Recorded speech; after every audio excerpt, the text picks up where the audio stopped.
महनूर की माँ उसे अपने सिर की कसम दे चुकी हैं कि आज के बाद वह जैन का नाम अपनी जुबान पर नहीं लाएगी। दूसरी तरफ दिलावर भी अपनी बेटी महविश को समझाने की कोशिश कर रहा है कि वह जैन को भूल जाए। उधर महनूर यूनिवर्सिटी से वापस लौट रही होती है कि अचानक दिलावर उसकी यूनिवर्सिटी के बाहर पहुंच जाता है। अपने सामने दिलावर को देखकर महनूर हैरान रह जाती है और पूछती है, अंकल आप यहाँ क्या कर रहे हैं? मेरा यकीन कीजिए, मेरा जैन से कोई संपर्क नहीं है। अगर आपको लगता है कि मैंने महविश और जैन की शादी में कोई रुकावट डालने की कोशिश की है, तो ऐसा बिल्कुल नहीं है। इस पर दिलावर प्यार से कहता है, महनूर बेटा, मैं तुम्हें कुछ कहने नहीं आया। मुझे सब पता है और मैं जानता हूं कि तुम इस मामले में शामिल नहीं हो। अगर तुम्हें एतराज न हो तो मैं तुम्हें घर छोड़ देता हूं।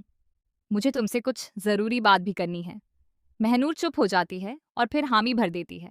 दोनों गाड़ी में बैठकर घर की तरफ रवाना हो जाते हैं। रास्ते में दिलावर महनूर से कहता है, बेटा, तुम मेरे लिए महविश की तरह ही अजीज हो। मैं चाहता हूं कि तुम अपने दिल की बातें मुझसे साझा करो ताकि मैं तुम्हारी किसी तरह मदद कर सकूं। महनूर मुस्कुराने की कोशिश करते हुए कहती है, अंकल, मैंने और अम्मी ने पूरी जिंदगी अकेले गुजारी है। हमने कभी किसी को अपना दुख दर्द बांटने के काबिल नहीं समझा। आप बस मेरे लिए दुआ किया करें। जैसे ही महनूर गाड़ी से उतरती है, दिलावर भी उसे विदा करने के लिए बाहर आ जाता है। लेकिन महनूर को इस बात का अंदाजा नहीं होता कि उसकी माँ आसिया छत पर खड़ी ये सब देख रही है। ये नज़ारा देखकर आसिया के होश उड़ जाते हैं। उसके मन में तरह तरह के ख्याल आने लगते हैं। उसे डर सताने लगता है कि कहीं दिलावर ने महनूर को यह सच तो नहीं बता दिया कि वही उसका असली पिता है। दूसरी तरफ दिलावर घर लौटता है और महविश के पास जाकर कहता है, बेटा, मुझे तुमसे एक ज़रूरी बात करनी है। मैं चाहता हूं कि तुम जैन को अपनी ज़िंदगी से हमेशा के लिए निकाल दो। मैं तुम्हारे लिए इससे भी बेहतर रिश्ता ढूंढूंगा। अगर जैन तुमसे शादी नहीं करना चाहता तो हम उस पर कोई ज़बरदस्ती नहीं कर सकते। लेकिन महविश यह सुनकर भड़क उठती है।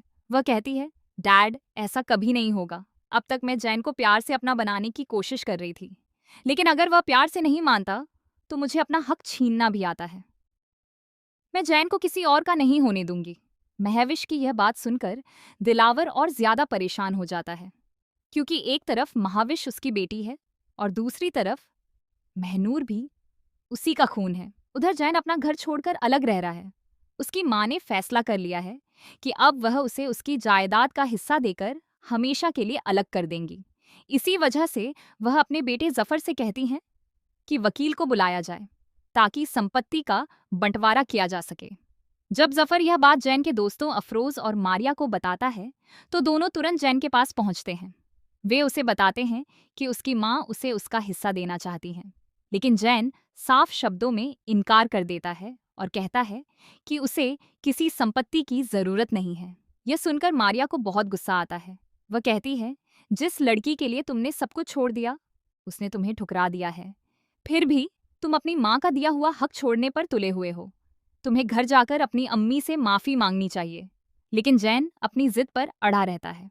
वह कहता है, जब तक मैं महनूर को हासिल नहीं कर लेता तब तक घर वापस नहीं जाऊंगा। यह कहकर वह वहां से जाने लगता है। अफरोज उसे रोकने की कोशिश करता है, लेकिन मारिया गुस्से में कहती है, उसे जाने दो। जब उसे किसी की परवाह नहीं तो फिर कोई उसकी परवाह क्यों करे। जैन खामोशी से वहां से चला जाता है।